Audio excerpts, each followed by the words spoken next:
Good evening. Nice to be reading just 5 minutes worth tonight.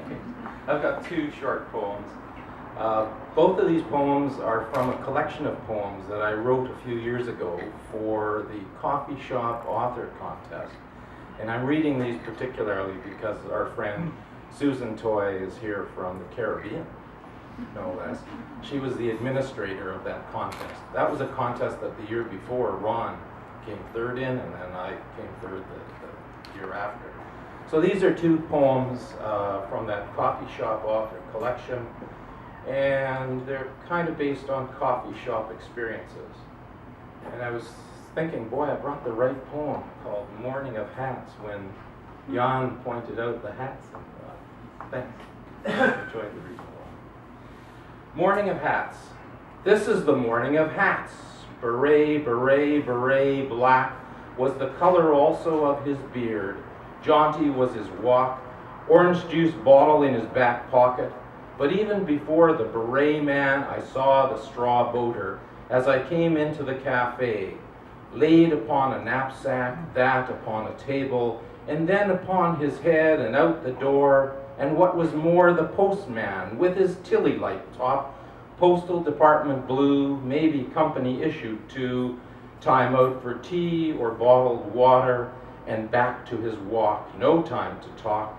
The cafe owner, as always, in baseball cap complete, wanting to know, are we wanting to eat something with that drink?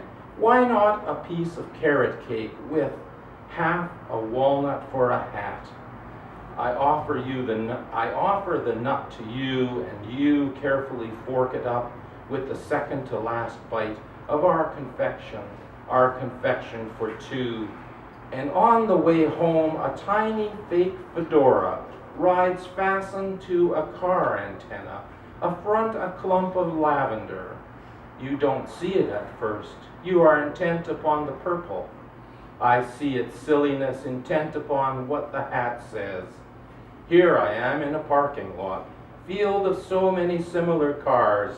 I am yours. I have character. I am topped. Seeing it parked in someone's home, parked in their driveway, we are stopped.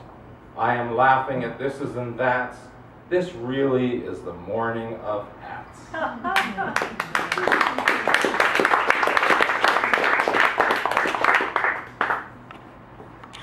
This next poem called Cellophane got published in a collection put out by our good friend R.L. Raymond. I don't think Robert's here tonight, but he's a regular here. Cellophane.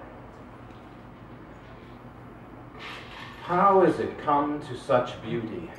This simple thing, a filmy cellophane taken off of the cheapest thing in the pastry display.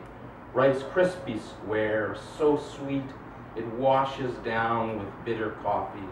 And I fold the corners in, creating a smaller square of cellophane, both urbane and profane, but mostly smaller.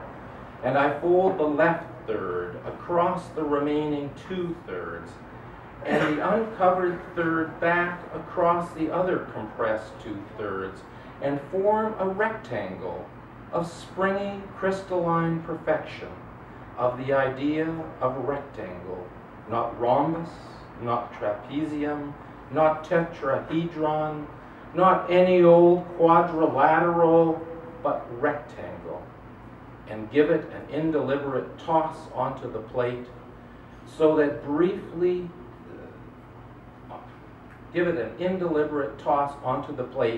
that so briefly hosted your date square, in fact rectangularly shaped, now gone, the cellophane upon the margin of the plate perfection, though now I notice a chip missing, a lost filling.